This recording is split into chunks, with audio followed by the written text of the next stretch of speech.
बांबू लागवडच अशी आहे की तो कायापलट करू शकणारी लागवड आहे। यामध्ये पर्यावरणाचा देखील ऱ्हास बांबू लागवड केल्यामुळे होत नाही, कारण कार्बन डायऑक्साईड वगैरे सगळ्या गोष्टी आपल्याला माहिती आहेत। मी या निमित्ताने अध्यक्ष महोदय एवढंच सांगेन की आसाम राज्यामध्ये ज्या पद्धतीने आपण BNC मध्ये PW डिपार्टमेंटमध्ये 10% बांबूचं प्रोडक्शन आरक्षित करून ते घेण्याचं धोरण निश्चित केलेलं आहे, त्या पद्धतीने आपण धोरण एखादं निश्चित करणार का? आपल्याकडे जे शासकीय फर्निचर आपण केलं जातं त्याच्यामध्ये आपण काही 10% बांबूचं फर्निचर कंपल्सरी घेण्याबाबतचं काही धोरण करणार का?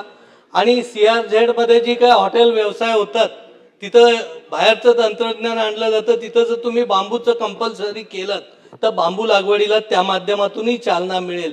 आणि परदेशामध्ये ज्या पद्धतीने बांबू लागवडीचे रस्ते केलेत, साकव केलेत, पूल केलेत, ते त्या बाबतीतला अभ्यास करून तसं काय ते धोरण केलं तर कोकणासाठी बांबू लागवड ही अतिशय वरदान करणारी गोष्ट आहे।